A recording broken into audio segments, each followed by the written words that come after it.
वाणी अमृतमय सुलझिनगी ज्योति ब्रह्म बोधारणी लगी जय। ज्योति ब्रह्म बोधारणी। श्री राम जय जय राम।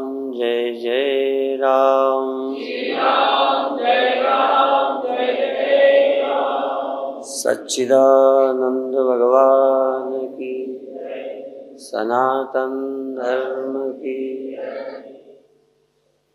जितना हम स्वयं अपने उपनिषदों के माध्यम से या गुरु के वाक्यों के माध्यम से सुनते हैं और विचारते हैं, इतनी ही और गहराइयाँ मिलती जाती हैं।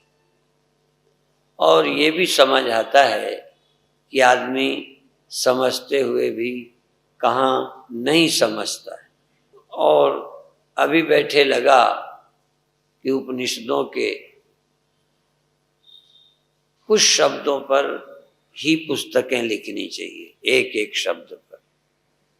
जैसे किसी ने भारत के संतों पर प्रवचन किया, अनेक संतों पर, ऐसे मुझे लगा कि अनेक संतों पर नहीं, अनेक ग्रंथों पर भी नहीं, केवल उपनिषद के कुछ अनेक शब्दों पर ही विचार करना चाहिए। उनकी स्पष्टता होनी चाहिए और उसके बिना विचार के बात नहीं बनेगी। गुरु ग्रंथ साहब में शायद अरदास करते समय एक शब्द बोलते हैं कि झूठे वेद नहीं है। झूठा वो है, गलत वो है जो उस पर विचार नहीं करता। इसी तरह से जो साधक विचारेगा तो शब्द में ही खोज लेगा, खोज इस शब्द में ले। शब्द का बड़ा महत्व है, शब्द को भी खोजना है। शब्द सुनना अलग है, शब्द को खोजना, मैं को खोजना। मैं एक शब्द है, मैं। और फिर अंत में एक शब्द है, मैं ब्रह्म हूं। पहले मैं, फिर मैं ब्रह्म। सीधा सीधा ब्रह्म माने क्या और मैं माने क्या? जो एक जगह है ये मैं है। आपका अनुभव अभी भी एक जगह हो तभी आप देखते हो, सुनते हो। देह को देखते हो तब भी देह के दृष्टा हो, सबके दृष्टा नहीं हो। मैं अधिक से अधिक कोशिश करते करते जिस मैं को आप जान पाते हो, वह दृष्टा है, चेतन है, सीमित है। आपका जो निजी अनुभव होगा यहीं तक हो। मैं इसे जानता हूं तो मैं हूं, उसे जानता हूं। अब तुम मुझे देखते हो तो तुम असीम होके मुझे नहीं देख रहे। असीम होते तो तुम मुझे नहीं देखते। जब भी कुछ आप चलते हो तो सीमित हो, बिना सीमित हुए चल नहीं सकते, व्यापक चल नहीं सकता, व्यापक कुछ देख नहीं सकता, व्यापक कुछ जान नहीं सकता। कैसे जानेगा? जानने के लिए कुछ तो दूरी चाहिए। पर पहले मैं को खोजे। मैं तो जो सीमित है वो मैं है, जो असीम है भले तुम्हें दिखा नहीं, जो असीम है वो ब्रह्म है। और असीम और सीमित में कोई भेद नहीं है, सीमित सिर्फ ख्याल है। रोज समझाता हूं, एक लहर दूसरे लहर से भिन्न है, ये तो है ही। अभी लहर सागर से भी भिन्न है, जो हमारा एक्सपीरियंस। हम परस्पर तो अलग अलग हैं ही, हम सब अलग अलग। कोई कल्पना करो आप अलग अलग ही कर पाओगे, चाहे मित्र हो चाहे शत्रु, चाहे अपना हो चाहे पराया, लेकिन मैं में और उसमें फर्क है। चाहे तुम हो तुम्हारी पत्नी, दो तो हैं। और यहां तक अभी मैं और ब्रह्म में भी फर्क है। जैसे लहर लहर में फर्क, लहर सागर में फर्क। लहर लहर है, सागर नहीं है। और ये बड़ा अद्भुत वचन है, भगवान श्री कृष्ण ने गीता में कहा, बहवो ज्ञान तपसा पूता मद भावम आगता। बहुत से लोग ज्ञान तप से, मेहनत से नहीं, कबड्डी से नहीं, भस्त्रिका से नहीं, शीर्षासन से नहीं, बहवो ज्ञान तपसा पूता मद भावम आगता। ज्ञान तप से, ज्ञान तप है, ज्ञान मेहनत चाहता है, आसान नहीं है, सोच ही नहीं सकते। और ज्ञान श्रद्धा चाहता है, बिना श्रद्धा के आप सोचोगे नहीं, आप अपनी समझ को ही सच्ची मानकर जीते रहोगे। आप अपनी समझ को बदलने को राजी ही नहीं। आपका एक्सपीरियंस समझो प्रमाण। आप अपने स्वप्न की याद करो, और आप अपने स्वप्न में अपने को क्या माना था, कहाँ खड़े थे, क्या थे, औरत थे कि आदमी थे, सड़क पे थे कि दुकान पर थे, तुम कहाँ थे और क्या थे, और दूसरे कौन थे, और उनमें सत्य कौन थे। उसी पर विचारो, यहाँ नहीं, यहाँ आओ ही मत, चटकर फिर वहीं चलेगा। पूरा ध्यान करो, पूरा ध्यान स्वप्नों में लगाओ, और पुनः स्वप्नों को स्मृति में लाकर ये पूछो कि स्वप्न में अपने को तुम क्या मान रहे हो, और उसको क्या समझ रहे हो, और समय क्या था, और वस्तुएं क्या थी, बीच का अवकाश क्या था, स्पेस, और उनमें सत्य कौन, उनमें सत्य कितने, और उस सत्य का नाम क्या है, उस सत्य जो स्वप्न। मन का परिणाम, मन तो स्वप्नों में तब्दील हुआ है। ख्याल स्वप्नों में, तुम्हारा मन स्वप्नों में तब्दील होगा। मैं के रूप में भी तब्दील हुआ, यह के रूप में भी, समय के रूप में भी, स्पेस के रूप में भी। स्वप्न का समय ये इस घड़ी वाला नहीं था। वहां यदि 4 घंटे लड़ाई हुई और नींद खुल जाए तो अभी 2 मिनट हुए, वह समय भी ये नहीं था। वो देश, अवकाश, स्पेस भी इस स्पेस पे नहीं लड़े, वो स्पेस भी आपका बनाया था। वो इन व्यक्तियों से नहीं लड़े, वो आपके मन के परिणाम थे। और यहां तक तुम लड़ने वाले, या तुम रोड में जो खड़े, या दुकान में जो थे, तुम भी, जिसको तुम स्वप्न में तुम समझते थे, वो भी स्वप्न था। उसमें सत्य कितने थे, बोलो, उसका आकार क्या है? वो जानवर है कि आदमी, वो समय है कि जगह, या केवल चेतन। यदि स्वप्न में तुम सत्य को ढूंढो तो जागृत में सत्य मिल जाए, रास्ता। और स्वप्न में सत्य का ढूंढना आसान है, क्योंकि तुमने देखा है, इसमें ईमानदारी, और जागे तो झूठा निकले। और जागने पर जो जग के यहां आ गया वो फिर वहीं जाए, बुद्धि को ले जाए, ध्यान को ले जाए, क्योंकि यहां मत आओ, फिर वहीं जाओ।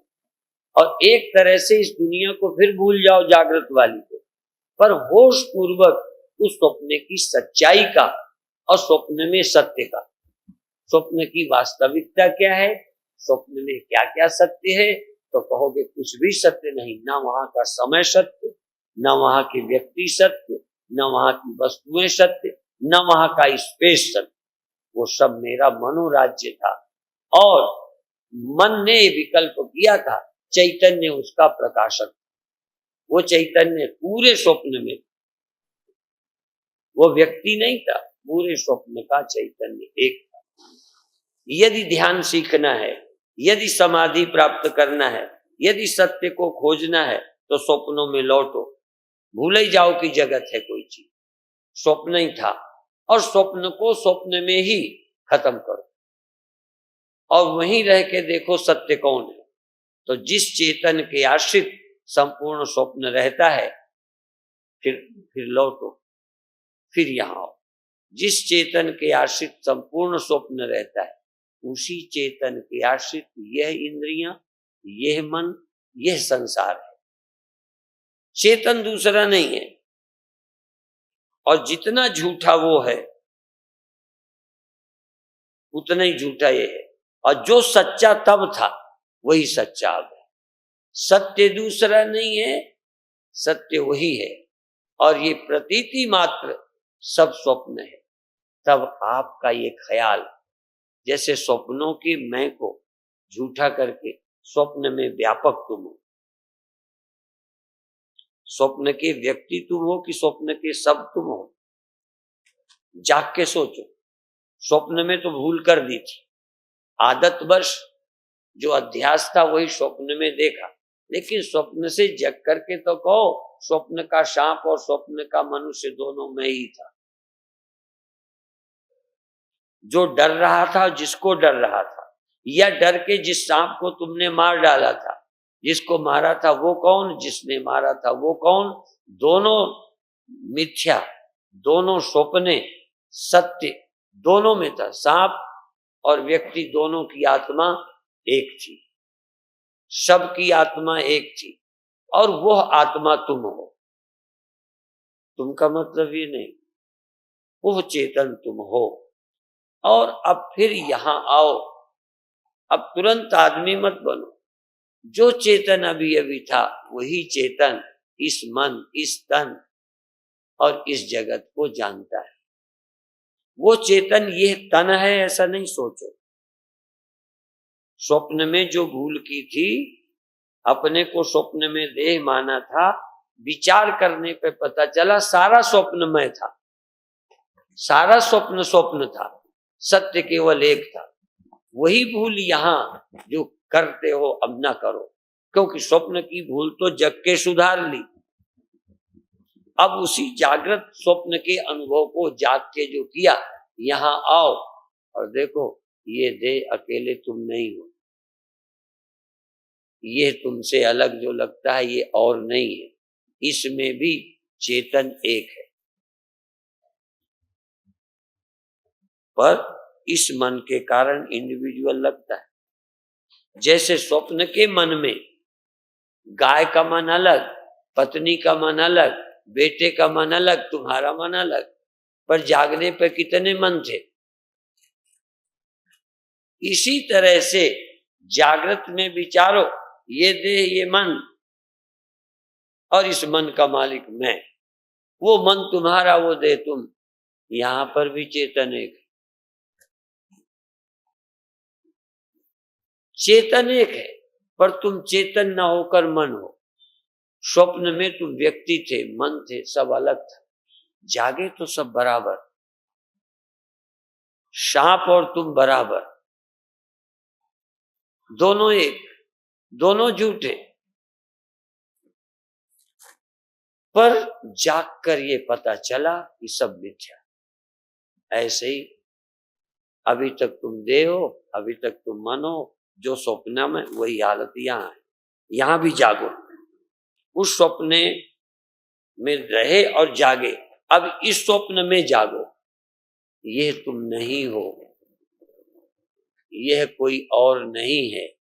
या तो सब तुम हो या सब स्वप्न है। यह भी स्वप्न और भी स्वप्न, समय भी स्वप्न, देश भी स्वप्न, मन भी स्वप्न, एक चैतन्य सब। एक चेतन सत्य, ये विचार की पद्धति है। और बैठोगे तो बार बार पुरानी आदत से कहोगे ये मैं हूं, बार बार कहना ये तुम नहीं हो। अभी और तो छोड़ो, जाग करके भी तुम यही कहोगे कि स्वप्न में सांप ने मुझे काट लिया था। अब देखो, जागने पर भी तुम यही बोलते हो कि स्वप्न में सांप ने मुझे काट लिया था, माने मैं आदमी था, सांप मैं नहीं था, सांप ने मुझे काटा था। तो वो भ्रांति थी कि सच्चाई? तो उस भ्रांत अनुभव को जाग के भी मोहर लगा रहे हो। जाग के तो कहो ना मैं देह था ना मैं सांप था, दोनों स्वप्ने थे, काटना भी भ्रम था। मुझे काट लिया जाग के भी कहते हो कि नहीं? माने उस स्वप्न की आवृत्ति जागृत में भी किए जा रहे हो। जाग के तो कहो स्वप्न था और मैंने अपने को देह उस समय स्वीकार किया था, सांप से अलग स्वीकार किया था, और इसी कारण मुझे सांप ने काटा ऐसा मुझे लगा था, पर यह सब झूठ है। आप कहोगे स्वप्न को समझने में क्या कठिनाई है? बहुत कठिनाई। स्वप्न में एक को समझना, स्वप्न के सबको झूठा समझना भी आसान नहीं है। और यदि स्वप्न को तुम पूरा झूठा कर सको, स्वप्न में एक चेतन जाग के ख्याल करो कि सांप का मैं और मेरा मैं औरों का चेतना ही एक है, और कोई चेतन नहीं। यदि स्वप्न में ठीक से जाग सके, स्वप्नों से जागना आ जाए, तो उसी सहारे से यहां जग सकते हो। धीरे से इस मैं से खिसको और सब में फैल जाओ, सबको अपने में समा लो। भगवान कहते हैं यो माम पश्यति सर्वत्र, पर उपनिषद कहता है जो अपने को सब में देखता है। तो स्वप्नों में अपने को तो देखो जग के कि तुम सब में थे कि एक में थे। जागे, स्वप्न से जागे। अब पूछो तुम एक में थे या सब में थे? सब तुम में था कि एक तुम में था? एक देह तुम्हारा था कि सब तुम ही थे? स्वप्न के अनुभव को छोड़ो, पर स्वप्न के अनुभव को जाग करके उसको ध्यान में लाओ, नहीं बात नहीं बनेगी। तो स्वप्न में जागकर पूछो तुम एक देह में थे कि सब में? तो स्वप्न के एक्सपीरियंस में तुम सब में नहीं थे, पर जाग के अनुभव तो करो कि सब में मैं ही था। स्वप्न में तुम एक थे, पर जाग के तो कहो सब में था, सब में मैं था, सब मुझ में था। ठीक है ना? इससे सहमत हो? है तो थोड़ी मेहनत, मुझे मालूम है कि मेहनत। ये कथा आसान नहीं है, मजा नहीं आएगा, और मजा आने वाली कथा नहीं है, बल्कि सारा मजा किरकिरा करने वाली है। स्वप्नों का एक मजा होता है, द्वैत का भी एक मजा है, यहां दूसरा खो जाता है, मजा किसका? तो जाग करके स्वप्न में जो देख लिया, जो सोच लिया, ठीक, जग के सही सोचो कि मैं सांप और आदमी सब स्वप्न था, या मैं और सांप दोनों मेरे ख्याल थे, मैं सभी ख्यालों का बेस था, सारे ख्याल मेरे सहारे थे, सारा स्वप्न मेरे आश्रित था। स्वप्न पर विचारो, अभी जागृत पे नहीं ला रहा, वो आसान पड़ेगा। लेकिन यदि ये तुम सोच सके कि स्वप्न का समय और स्वप्न के व्यक्ति, स्वप्न का स्पेस झूठा, केवल एक चिन्ह मात्र सत्ता ही सच्ची थी, पर कल्पना में सब था, ऐसे ही अब यहां जागृत में भी क्या करना है? यस्तु सर्वाणि भूतानि, यस्तु आत्मन्येवानुपश्यति सर्वभूतेषु चात्मन। अपने को सब में देखो। कैसे देखोगे? स्वप्न में अपने को जाग के सारे स्वप्न में देखो, नहीं ख्याल करते फिर देखो सांप कौन था, तुम थे सांप में क्या? तो तुम्हारी बुद्धि कही नहीं मैं तो आदमी था, तुम्हारी मैं तो आदमी था, सांप में थोड़ी मैं था। तो पहले स्वप्नों में तो सोचो कि सांप में तुम थे कि नहीं, जिससे लड़े थे, जिस पत्नी को प्यार किया वो कौन था, उसमें तुम थे कि नहीं?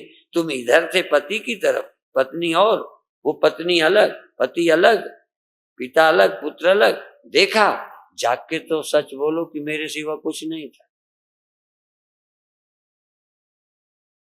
जब ये स्वप्न में ठीक ठीक समझ सकोगे जाग जाग करके, तो एक आधार मिलेगा तुम्हें। तब ये ईशावास्योपनिषद का वचन, यस यह तो सर्वाणि भूतानि आत्मन्येवानुपश्यति सर्वभूतेषु च आत्मानम, जो सब प्राणियों को अपनी आत्मा में, सारे स्वप्नों को अपने में, अपने को सारे स्वप्नों में, जो जग के देख लेता है, सो के भी नहीं कहता, जो सारे स्वप्नों में अपने को और अपने में ही सारा स्वप्न हुआ है, ये जो जग के देख लेता है उसको ही अभी स्वप्नों से जागा कहो। नहीं तो स्वप्नों से भी ठीक से नहीं जगा, स्वप्ना तो गया पर अकल नहीं आई। नहीं तो जानवर भी तो जगते हैं, क्या स्वप्नों से रोज तुम नहीं जगे हो? क्या ये कभी विचार किया है? विचार किया है तो बताओ कि स्वप्न में भी तुम्हारी चैतन्यता सब में थी, कभी विचारा? सारा स्वप्न तुम्हारी ही कल्पना में, तुम्हारी चैतन्यता में था। तुम्हारी चैतन्यता केवल इस देह का आधार नहीं थी, सर्प का, स्त्री का, बच्चे का, जमीन आसमान का, सब की बेस तुम्हारी चेतना थी स्वप्न में। तो जग के तो मान लो, स्वप्न में तो समझ नहीं आया, आ गया था? नहीं आया। जग के नहीं आया तो समझो, जग के अपने से पूछो कि वहां कौन सत्य था, और जो सत्य था वो आदमी है कि औरत? जो सत्य था उसका नाम मैं है कि तुम? जो सत्य है उस वो किस नाम का है? गधा नाम का कि घोड़ा नाम का कि आकाश नाम का कि जमीन नाम का कि समय नाम का? उसका क्या नाम है उस सत्य का? तो एक ही कहेंगे वो ये जितने नाम थे सब झूठे थे, वो इन सब का बेस था। जो स्वप्न के इस बेस को खोज लेता है, उसी आधार से फिर उपनिषद का मंत्र पढ़ो, यह तो सर्वाणि भूतानि आत्मनि एव अनुपश्यति, जो सारे प्राणियों को, संपूर्ण ब्रह्मांड को अपने में देखता है, अपने को संपूर्ण ब्रह्मांड में देखता है। क्या आदमी बन के? वो चेतन, चेतन, चेतन में संसार, संसार सब चेतन, सब संसार में, संसार में चेतन और चेतन में संसार। वो चेतन तुम, वो चेतन तो जो कृष्ण कहते हैं मेरे में संसार है, वो झूठ बोलते हैं। जब तक कृष्ण की बात तुमको अनुभव नहीं आती, तब तक तुम कृष्ण को भी नहीं। लाखों लाखों लोग कृष्ण को मानते हैं, जानते हैं। मैं कहता हूं कृष्ण का वचन ये तुम सिद्ध कर दो कि ये सही।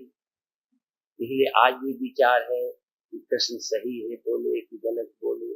आज समाजी कहते हैं, अपने को भगवान कहते हैं, और हम कहते हैं कि जब तक तुम अपने को भगवान नहीं समझते, न तुम उपनिषद समझते हो, न गीता समझते हो, न भगवान समझते हो। पर जब मैं कहता हूं तो मैं फिर वही ये बन के नहीं कह रहा, स्वप्ने के ये स्वप्न में थे आदमी, स्वप्न में था सांप अलग, जागा हुआ भी वही बोले कि मैं आदमी हूँ, सांप ने काटा था, मैं आदमी हूँ, फलाने गुंडे ने मुझे परेशान किया था, मैं बाजार में था लूट गया था। वो स्वप्न था कि सच्चा? बार बार विचारो एक ही चेतन संपूर्ण संसार में, एक ही चेतन है जो ब्रह्म है और उसी के आश्रित सब है, और वो तुम ही हो। तुम ही का मतलब ये नहीं, उस चेतन का ही नाम तुम है, उस तुम का ही नाम ब्रह्म है। ये गहरे से आना एक्सपीरियंस, इतने तो विचार का विषय है। किम दीर्घ रोगो भवेव साधो किम औषधम तस्य विचारे। दीर्घ रोग कौन है? कहेंगे संसार। कहें दवा क्या है? कहें ब्रह्म विचार। विचार ही दवा। इस संसार रोग की दवा ब्रह्म विचार है, आत्मा का विचार है। मैं कौन हूं? ये विचार है। अब तुम बराबर कहे जा रहे हो मैं फलानी हूँ, दिमागी हूँ, तुम्हें जानने की जरूरत ही नहीं लगती, हम तो ऐसे ही बोले जा रहे हैं। बराबर हम बोले जाते हैं, तुम बस अपने को जो मानते हो वही मानते हो, हमारी बात पर विचार करो। कृष्ण को सुन कौन रहा? उपनिषद पढ़ कौन रहा? उपनिषद को समझना कौन चाहता? गुरु के वाक्यों को विचार करता कौन? तो एक बार जगत में भी तुम व्यापक हो, जगत तुम्हारे में रहता है, तुम सारे जगत में हो, जगत झूठा है, तुम सत्य हो। तीन बातें आनी चाहिए। ब्रह्म सत्यम जगन मिथ्या जीवो ब्रह्मैव न परा। देखो चेतन सत्य है, स्वप्न मिथ्या है और वो चेतन में है। पहले स्वप्न पर विचार करो। स्वप्न मिथ्या है, चेतन सत्य है और वो चेतन में ही था। जाग के मानोगे कि नहीं कि तुम चेतन नहीं थे, आदमी थे? स्वप्न में आदमी माना, पर जागने पर जिसने स्वप्न देखा वो तुम थे कि कोई और? तो चेतन मैं हूं, स्वप्न मिथ्या है, चेतन ही सत्य है, चेतन ही पूरे स्वप्न में था और कुछ नहीं। इसी तरह से अब भी सारा संसार स्वप्न है, चेतन ब्रह्म है और वो चेतन मैं हूं। यह है विचार। मेहनत पड़ेगी। और आप, मैं कैसे बताऊं तुमको, गुरुदेव के पास आए तो समझ गए, धड़ल्ले से बोलते थे, तब भी बोलते थे, बाद में जब से इस रास्ते पे धड़ल्ले से ही बोलते रहे, डर के कभी नहीं बोलते। लेकिन बोलने में लगता है जैसे फर्क होता जाए। उस समझ में ये अब कहीं नहीं लगता कि मैं ब्रह्म नहीं हूं। ऐसा नहीं लगता कि जगत मेरे से कोई अलग रहता है, सेपरेट। मैं जगत से कोई सेपरेट रहता हूं। मैं संपूर्ण संसार में हूं, संपूर्ण संसार में हूं। कृष्ण यही बोलते हैं, वही मैं बोलता हूं, वही अष्टावक्र बोलते हैं। और कोई ज्ञानी यदि ईमानदारी से बोलेगा तो यही बोलेगा और बोल ही नहीं सकता।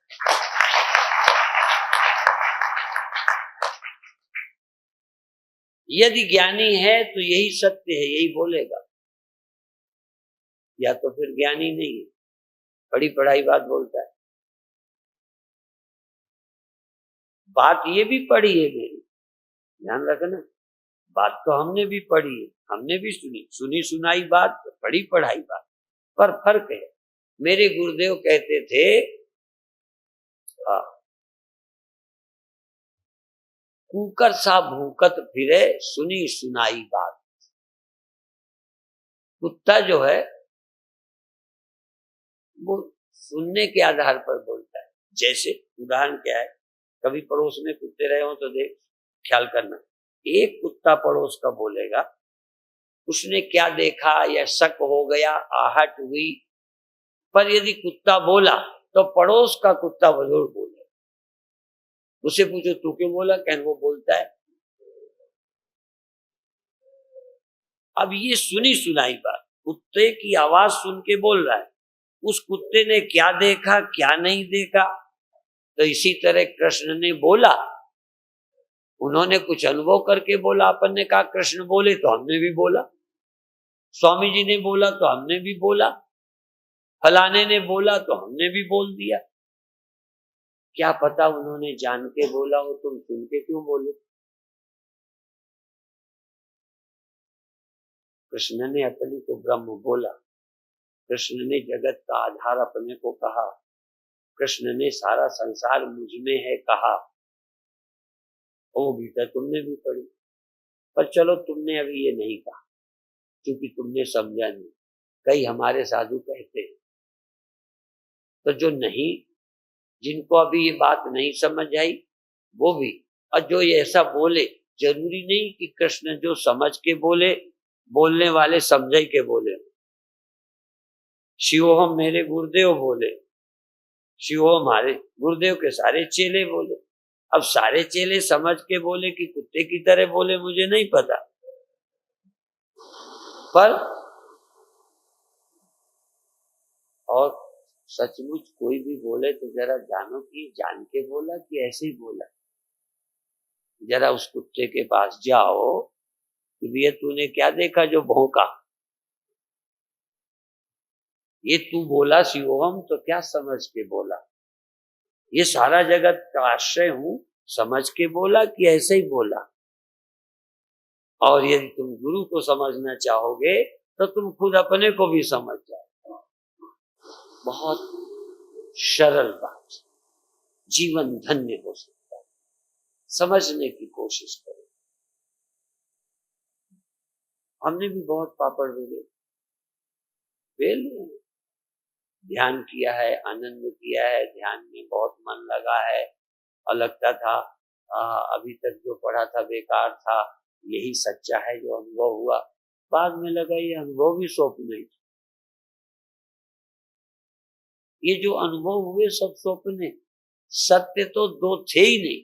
जितना भी अनुभव हुआ, चाहे जागृत में हुआ, चाहे स्वप्न में हुआ, चाहे ध्यान में हुआ, चाहे समाधि में हुआ, जो भी अनुभव में आ गया सब स्वप्न ही है मेरे सिवा। मेरे सिवा, मेरे का मतलब ये, यदि आपने जहां से मैं बोलता हूं वहां खड़े होके नहीं सुना तो ना कभी समझ आया है ना समझ आया। कृष्ण ब्रह्म है, अर्जुन आदमी बन के सुने। मैं चेतन की दृष्टि से बोल रहा हूं, सर्वाधिष्ठान, मेरे गुरुदेव बोल ओम जगदाधार सर्वाधिष्ठान धात्रे नमः। ये संपूर्ण संसार का आश्रय एक चेतन, और जो सारे संसार का आश्रय इस मन, यहाँ का आश्रय कोई पड़ोस नहीं। तो यहाँ का आश्रय जो है वही सर्व का आश्रय है, जो सर्वाश्रय हो। यहाँ का आश्रय तो एक ही है, आधार तो एक ही है, अधिष्ठान तो एक ही है। ब्रह्म तो, जो ब्रह्म वहां रहता है यहाँ दूसरा वाला रहता है। हाँ, इसलिए अयम आत्मा ब्रह्म, अयम आत्मा ब्रह्म, ये हमारे गुरुदेव का बनाया नहीं। अयम आत्मा ब्रह्म, आम ब्रह्मास्मि, ये मेरा बनाया नहीं, मेरे गुरुदेव का बनाया नहीं। बहुत पुराने उपनिषदों में, ग्रंथों में अहम ब्रह्मास्मि, तत्वमसि, प्रज्ञानम ब्रह्म,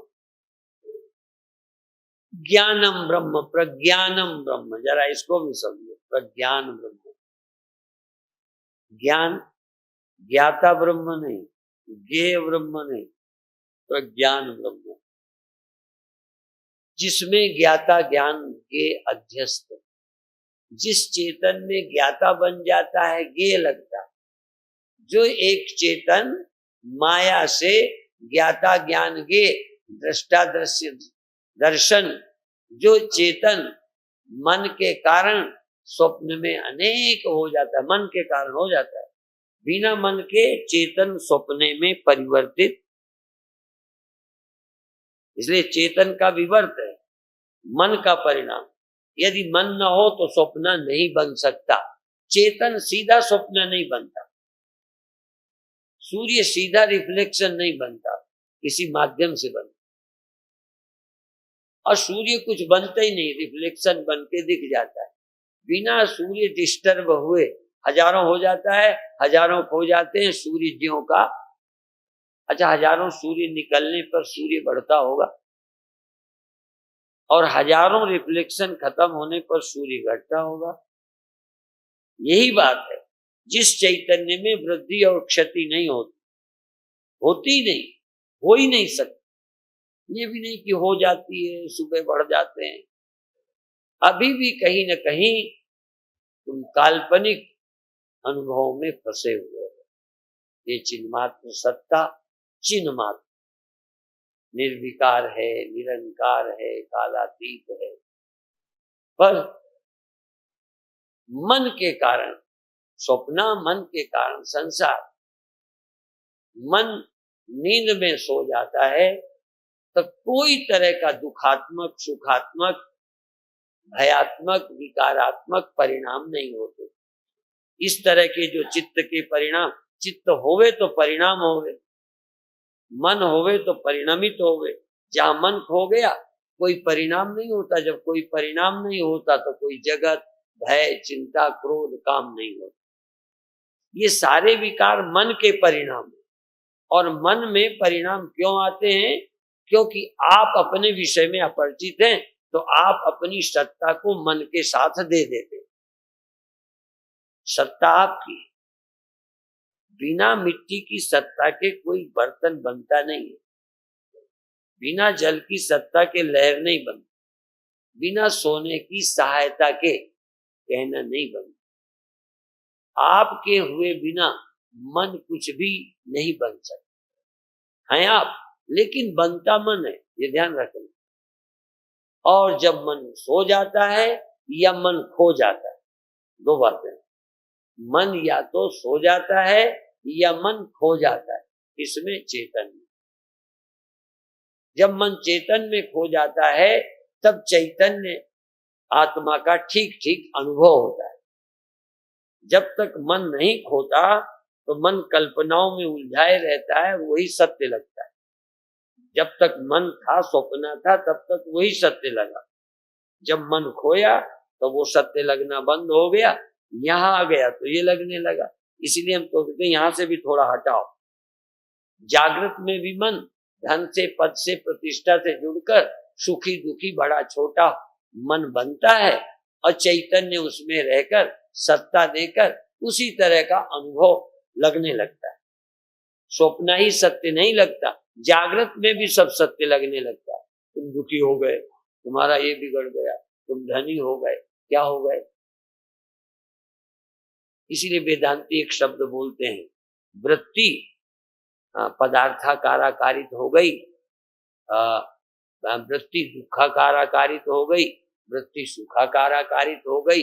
जैसे वृत्ति स्वप्नाकाराकारित हो गई, स्वप्न हो गया। तो वृत्ति जिसका रूप धारण कर लेती है वैसे ही लगता है। इसलिए योग दर्शन क्या कहता है? योगश्चित्त वृत्ति निरोधा तदा दृष्टु स्वरूपे अवस्थानम वृत्ति सारूप मित्र। 3 सूत्र। सदा वृत्ति के रूप को ही तुम सत्य जानते हो। दुखी हूं, जन्मा हूं, जागा हूं, ये क्या है? वृत्ति। निद्रा भी वृत्ति है, जागृत भी वृत्ति है। ये दुखाकार, सुखाकार, पदार्थाकार वृत्ति है, और यही तुम्हें सच्चा लगता है। चाहे स्वप्न में हो, सच्चा तुम्हें वृत्ति ही लगती है। स्वप्न में वृत्ति ही थी, यहाँ पदार्थाकाराकारित वृत्ति हो गई, तुम्हें लगता है मैं आदमी हूं, मैं ये हूं। यदि वृत्ति ना हो तो तुम ये सब झूठ है। तो फिर क्या करना है? योग दर्शन कहता है वृत्ति का निरोध करो, तब तुम स्वरूप को प्राप्त होगे। तदा दृष्टु स्वरूपे अवस्थानम, तब दृष्टा अपने स्वरूप में आ जाएगा। और यदि वृत्ति का निरोध नहीं करोगे तो जैसी जैसी वृत्ति होगी तैसे ही तैसा तुम्हें सत्य लगेगा, लग रहा है। और वृत्ति को तुम रोकना नहीं जानते, वृत्ति को झूठी नहीं समझ पाते, वृत्ति का निरोध नहीं करते, इसलिए जैसी जैसी वृत्ति तैसे ही तैसे तुम हो रहे। तो योग दर्शन की पद्धति ये है। पर वेदांत क्या कहता है? वृत्ति का जीवन कौन? वृत्ति में सत्यता किसकी?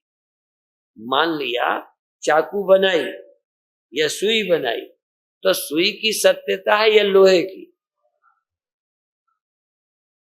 सत्य को खोजो, वृत्ति वृत्ति के चक्कर में भी मत पड़ो। वेदांत कहता है वृत्ति का निरोध कब तक करोगे? वृत्ति में स्वबोध करो। वृत्ति में तुम्हारी अस्तित्व हस्ती है, जगत से मन नहीं, जगत में तुम्हारी सत्ता है।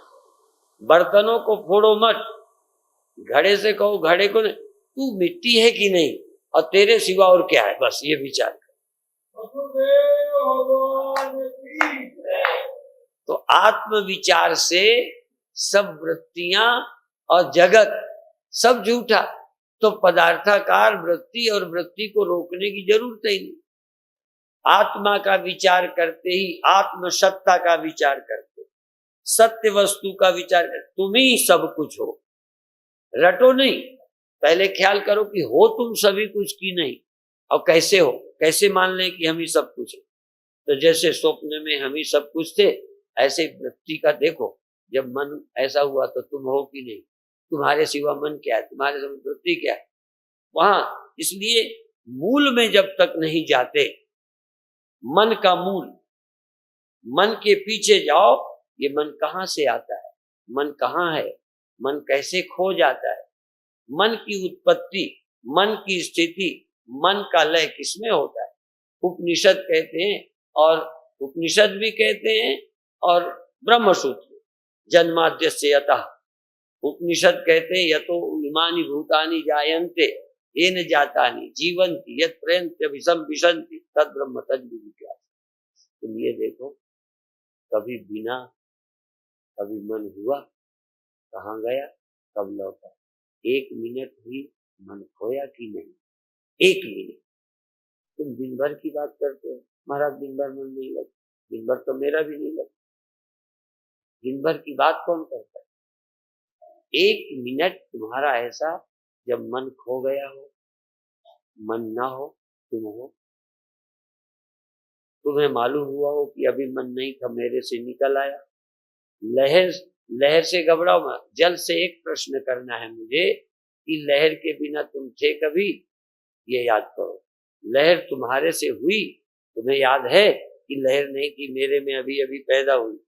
तुम्हें है कि लहर मेरे में है, और तुम्हें यह है कि लहर मुझ में खो गई।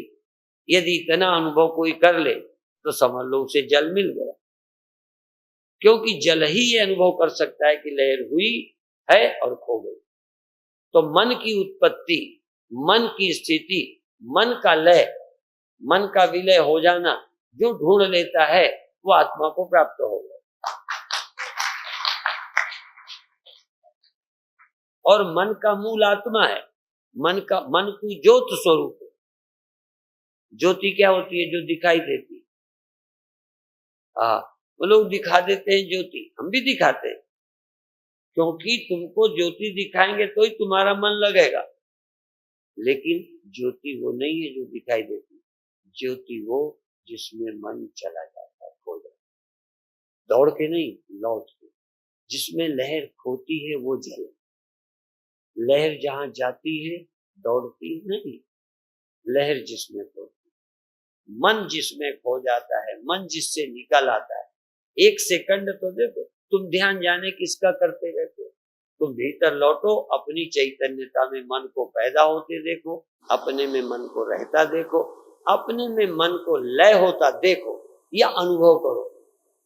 देर तक नहीं, बस एक बार मन को जो विलय करना जान गया, मन आत्म में लीन कर, मन को अपनी आत्मा में लीन कर ले, अपनी चैतन्यता में, मन चेतन में लीन कर, मन को चेतन में, आत्मा। और मन जब लीन हो जाएगा दुख बचेगा, क्योंकि दुख सुखात्मक मन है। मन नहीं, दुख नहीं, भय नहीं, चिंता नहीं। और जब मन फिर आता है तो बाहर आता है। आप ये चिंता मत करो कि फिर भूख लगती है, फिर फलाना लगता है, उसका उपाय नहीं। मन को चेतन में लीन करना, या चैतन्य वृत्ति का उदय करना। मैं चैतन्य हूं, बोलना नहीं, मैं चैतन्य हूं। जब वृत्ति उठी देखो तुम कौन हो। जब मन गया, और अभी शुरू किया था, एक बात दोहराकर समाप्त करते हैं। बिना सीमित हुए चला नहीं जा सकता। हवा भी चलती है क्योंकि व्यापक नहीं। कहीं ना कहीं जगह खाली है जहां को जाती है। आदमी चलता है, मन भी चलता है, यहां से वहां, इधर। और इसीलिए ध्यान वाले मूलाधार से सहस्रार तक ले जाते हैं, चढ़ा लेता है, चढ़ा ले जाओ। जो भी चलता है, जो भी चढ़ता उतरता है, बदलता है, वो माया मात्र। चैतन्य को कैसे चढ़ाओगे? जगह खाली कहाँ है उससे? चेतन कहीं यहां वहां रहता तो चढ़ा देते। इसलिए ये जो ध्यान आदि के अनुभव हैं, होते तो हैं, अनुभव तो अभी भी तुमको होते हैं, पैदा होने के, मरने के, दुख के, सुख के, हानि के। तुम्हारे अनुभवों का कोई ठिकाना है क्या? यदि तुम्हें यहाँ आने का अनुभव हो गया तो सच्चा हो गया, हो गए। हम तो स्वामी जी 10वें द्वार तक पहुंच गए। हमने कहा बहुत अच्छा किया, बधाई, तुम्हारे गुरु जी ने पहुंचा दिया। ये पहुंचना पहुंचाना, असल में चलने वाले को मिटा दो, चलने वाले को खो दो, और एक बार जान लो कि आत्मा में चलना नहीं है, आत्मा में दौड़ना नहीं है, अचल है आत्मा। पढ़ा है ना ये शब्द किसका है? अचलो यम सनातना। आत्मा कैसी है? तो थोड़ा थोड़ा चले जाए, ज्यादा चले, यदि नीचे से यहां तक चढ़ाई, इसका मतलब चलती है। आत्मा चढ़ती उतरती है। तो कौन चढ़ता है? मैं नहीं कहता चढ़ना लगता नहीं, स्वप्न में हमें लगता था ये हमेशा, जागने पर पूछो क्या है, वो क्या था, तुम कहाँ रहते, तुम तो वो खड़े थे, फिर तुम इसे कहते। इसलिए तुम्हारे एक्सपीरियंस का हम नहीं खंडन करते। तुम्हारा एक्सपीरियंस जो है, तुम बेईमान नहीं हो, तुम झूठे नहीं हो, और जिन्होंने तुम्हें यहाँ पहुंचाया है वो भी गड़बड़ नहीं है, वो है, लगता ही ऐसा है। पर जो उपनिषद कहते हैं वो ये कहते हैं कि ये भी मिथ्या ज्ञान, ये भी मानसिक फीलिंग्स है। सत्य कुछ और है। सत्य वो है जो जानने में नहीं आता, जिसके जानने में सब आता है। इसलिए यहाँ कीर्तन गुरुदेव के समय गाए, सब गिनती को गिनने वाला, वो सब गिनतियों को गिनने वाला मैं जो एक हूँ उससे न्यारा। और इसी तरह ये सब मेरे ही करके तो भान, और इसी तरह मैं क्या आधार हूं, जिसमें सब संसारा सोई मैं ब्रह्म अपार हूं। अब ये देखो, सुना मैंने तब, बोल अब रहा। ये सब बैठे होंगे गुरु महाराज के समय के एक आध बूढ़े बाड़े, जिन्होंने सुना होगा। तो जिसमें सब संसारा सोई मैं, और आज मैंने क्या बोला? यही बोला नहीं, जिसमें सब संसार। पर ये क्या, जिसमें सारा संसार है वो ब्रह्म मैं हूं? देखो, जो कीर्तन कीर्तन तो गा दे तो किसी को मैं दे दूंगा, तुम्हारा बच्चा गा देगा। किसी को कीर्तन बना बनाया, ज्ञानी का बनाया कीर्तन, मुझे तो लगता है शायद गधों को भी अभ्यास कराएं तो गा सकता है। अभ्यास कराई जाए, चिड़िया गा सकती है। तो कीर्तन गा देने से कोई ज्ञानी नहीं हो जाता। यदि ये बात सच है, जिसमें सब संसारा सोई मैं ब्रह्म अपार हूं, जिस करके जग सारा सोई मैं जगदा। अब ये बोलने में, गाने में क्या लगता है? जो गुरुदेव ने बोला है, समझाया है, कीर्तन बने हैं। मैं तो कहता हूं केवल ये कीर्तन जो लोग बोलते हैं यही समझ लें तो मेरी जरूरत कर लो। अब इतना ही कहकर समाप्त करते हैं।